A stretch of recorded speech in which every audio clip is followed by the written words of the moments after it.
500 سال لگائے اور تو کہتا ہے کہ اس کو میرے فضل سے لے جاؤ. تو رب کریم نے فرمایا چلو کوئی نہیں، پھر انصاف کر لیتے ہیں. الٹی آنکھ کی روشنی نکال کے ترازو کے ایک پلڑے میں رکھو اور 500 سال کی بغیر ریاکاری کی عبادت دوسرے پلڑے میں رکھو. کبھی اس مریض سے پوچھنا جس کو ڈاکٹر کہہ دیتا ہے کہ تیری آنکھ کا علاج نہیں ہو سکتا.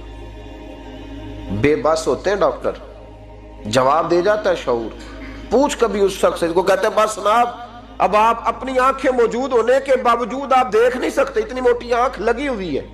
لیکن روشنی اللہ چاہے تو دیتا ہے، نہ چاہے تو نہیں دیتا. ایک آنکھ کی روشنی ایک پلڑے میں رکھ لو اور دوسرے میں 500 سال کی عبادت رکھ دی. اللہ اکبر. تو رب کریم نے فرمایا اب تولو. جب تولی تو وہ عبادت تھوڑی تھی اور ایک نعمت زیادہ تھی. اللہ نے فرمایا یہ تو بھائی اس کو تو 500 سال دیے تھے، یہ تو ایک نعمت کا شکر نہیں ادا کر سکا، پکڑو اس کو دوزخ میں ڈالو. یہ کر کے کیا آیا ہے؟ پکڑو جہنم میں ڈالو اس کو، لے چلو.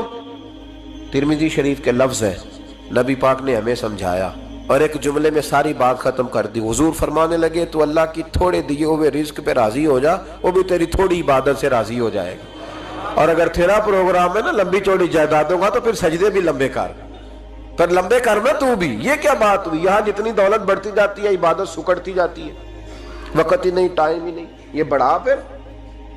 تو جب دوزخ میں جانے لگا نا تو پھر خیال آیا.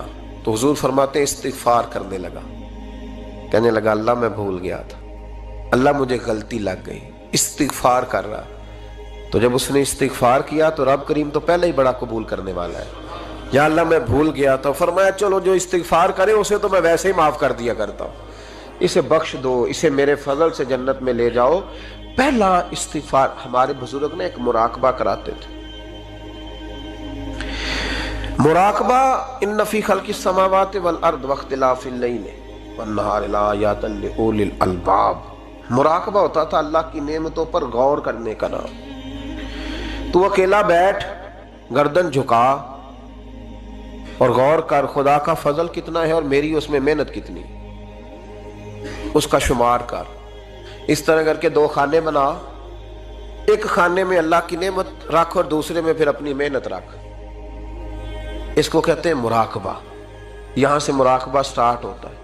اور اگر تو شکر ادا کر رہا ہے تو پھر ٹھیک ہے، ورنہ پھر استغفار کر، پھر اللہ کے حضور معافی مانگ، پھر اس کے حضور آہوزاری کر، پھر اس سے کہہ کہ وہ معاف کرے. ہم لوگ یہ والا مراقبہ نہیں کرتے، اس لیے جو چیز ہے وہ تو میرا حق تھا، مجھے فٹافٹ دوسری بھی چاہیے. استغفار کریں اس لیے کہ ہم شکر ادا صحیح طور پر کر سکیں. پھر اس کے بعد دوسرا استغفار اس وقت ہوتا ہے اللہ اکبر کہ جب انسان باشعور زیادہ ہو پر بے عمل بھی اتنا ہی زیادہ ہو، اسے بھی استغفار زیادہ کر دو چاہیے. اب میرے سمیت